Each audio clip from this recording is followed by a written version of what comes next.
Мементо морі. Позняй восенню 43-го года на адным з самых спакойных перагонаў беларускай чыгункі ўзарваўся нямецкі вайсковы эшалон. Праз дзень халодным золкім досвіткам бліжэйшую да месца катастрофы вёску акружылі карнікі, жандары ў касках і стракатых плашч-палатках і мясцовыя здраднікі паліцаі ў чорных прамоклых шынялях прыехалі з райцэнтра на 5 машынах. Вёска была вялікая, але накрыць яе ўдалося хутка і спраўна.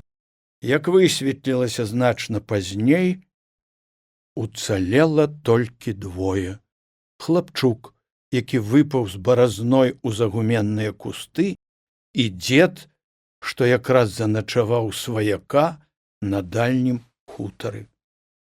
Все іншыя жыхары сагнаны былі ў той канец вёскі, дзе стаяла старая вялізная адрына, всё, што ўцалела ад калгаснай фермы.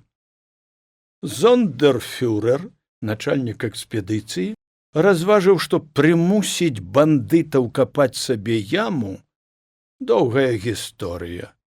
Значна прасцей спаліць іх у гэтай адрыне.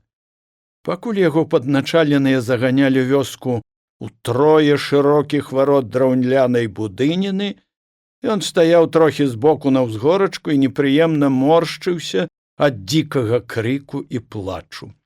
Побач з ім амаль непрыкметна ўздрыгвала ад пранізлівай слаты маладая збялелая перакладчыца. «Мы хутка скончым гэтае швайнарэй, і тады, фройлен Вера, поедем да хаты. Будзе зноў цёпла. О так!» Істота ў скураным паліто і белай вязанай хустцы выклікала на твар крывое падабенства службова-інтымнай усмешкі. Так бы ўсё і было, як бывала. Аднак, зірнуўшы ў натоўп сваіх ахвяр, што набліжаліся да крайняй ад яго чорнай пячоры варот, зондерфюрер заўважыў знаёмага. «Адкуль я ведаю яго?» О, Моншенскінд, дык гэта ж той пячнік. Скажыце, фройлен Вера, каб яго падагналі сюды». Печніка падагналі. «Дзіця чалавечае!» — засмяяўся начальнік. Печнік нічога не зразумеў, ды, відаць, і не чуў. Бледны, без шапкі на лысіне, аброслы сівеючай шчэццю, ён упёрся ў немца скамянелымі вачыма і маўчаў. Толькі бяскроўныя губы перасмыкаліся, як ад нязбытнага жадання гаварыць. Улетку ён таксама рабіў зондерфюреру печы. Знайшлі яго і прывялі вядомага на ўсю ваколіцу. 5 раніц. Дзяжурны жандар абшукваў яго і кожны раз аднолькава весела знаходзіў у кішэнях майстра тое самае крэсіва, самасад і кавалак чорнага хлеба. А печы атрымаліся выдатныя. Кухар хваліць пліту, а сам зондерфюрер грубку з белай кафлі. Вось і цяпер ён ледзь не заахкаў на ўспамін аб яе гладкай цеплыні. Скажыце яму, фройлен Вера, што ён не будзе спалены. Спытайцеся, ён хоча жыць. Спадар зондерфюрер кажа, што вы, дзядзька, будзеце жыць, і ён пытаецца, ці вы гэтага хочаце. Печнік толькі паварушыў бяскроўнымі губамі. І скажыце яму, спытайцеся, ну хто ў яго там ёсць? Спадар зондерфюрер пытаецца, хто ў вас там ёсць, там, у адрыне. З вуснаў чалавека сарваліся словы. «Там моя баба». Ён кажа, што там яго жонка. Скажыце яму, што жонка яго таксама не згарыць. Ён можа ўзяць яе.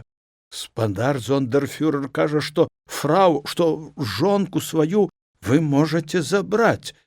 Бяскроўныя губы ў сівеючай шчэці заварушыліся зноў. У мяне там і дачка з малымі дзеткамі. Ён кажа, што там у яго ёсць дачка са сваімі дзецьмі. Меншанскіт. Можа, у яго яшчэ хто-небудзь ёсць? Спадар зондерфюрер пачынае выказваць нездавальненне. Ён пытаецца, хто ў вас там ёсць яшчэ? Скажы яму, што ў мяне там суседзі, а ты скажы, што яны сваякі. Ён кажа, што ў яго там многа сваякоў, а таксама суседзі. Суседзі? Ну, это ўжо проста смешна. Можа, ён хоча, каб я аддаў яму ўсю гэтую банду?